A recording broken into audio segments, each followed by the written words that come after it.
Okay, so today we have Matthias talking a little bit about pathing in our game.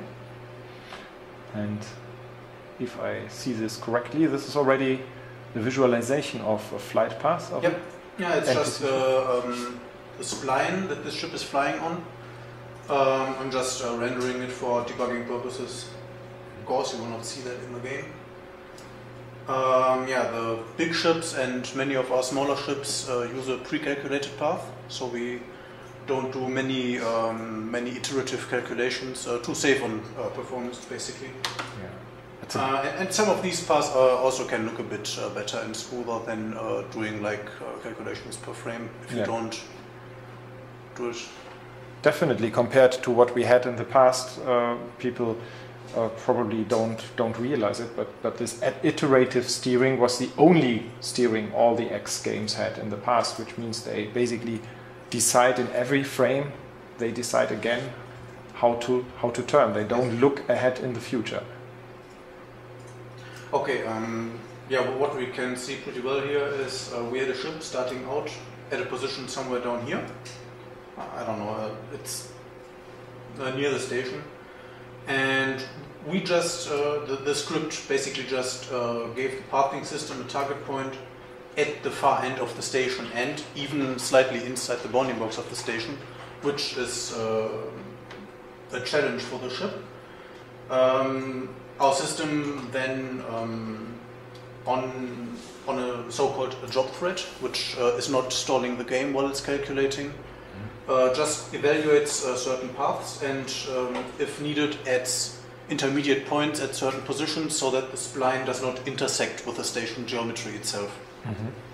So, like we see here, it takes a pretty well-rounded and safe path to a point on the far end of the station where it currently wants to sell some energy cells.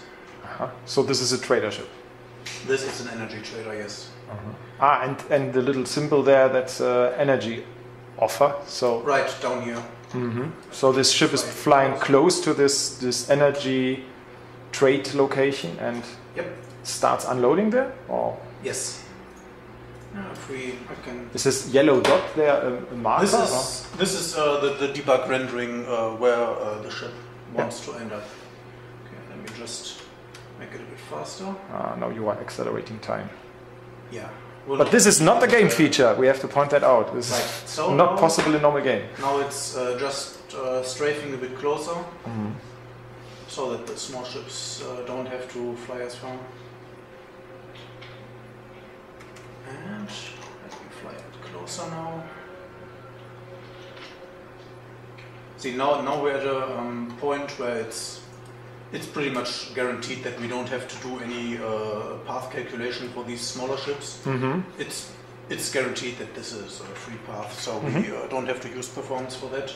So what we see here is the unloading traffic for the energy cells.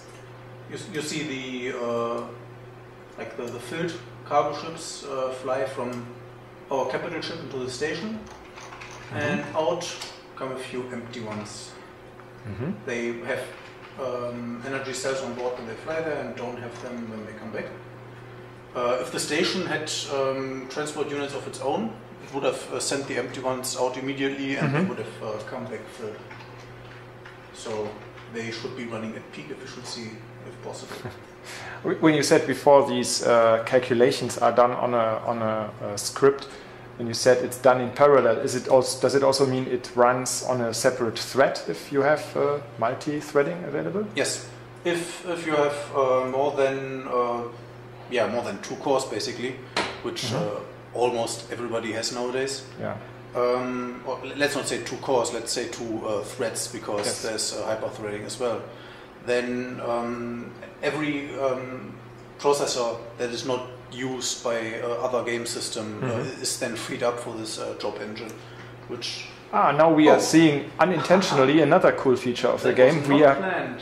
The player is now basically I'm in the we sometimes call it gravity well of the ship. Yes. It's mostly a gameplay convenience for when you want to do fights close to a capital It's important, ship. especially for larger ships. I mean, it surprises me that this relatively small trader ship also already has this feature, but it's very essential when you try to attack large capital ships. Yeah. Very cool. Ah, now we see a new path, so it's planning. Fly somewhere else. Looks okay. Right, where were we before? With, the threads, right? Yes, multi-threading. Yes, like if you say you have a computer from the future and have like 32 cores, then the game would create probably like around 28 or so job threads. Rebith is optimized for computers from the future. Hopefully not just. Hopefully you don't need one, but like many things will scale well. Yeah. It's not only the pathing calculations that would benefit from that, but mostly like loading of things and uncompressing the loaded data like meshes and textures into memory. That is also done on these job threads. So the more cores you have, theoretically, the faster you will see stuff appear on screen. I think that's one of the things we will talk about in another video, is the asynchronous loading, which is helping everywhere, but it's a different topic.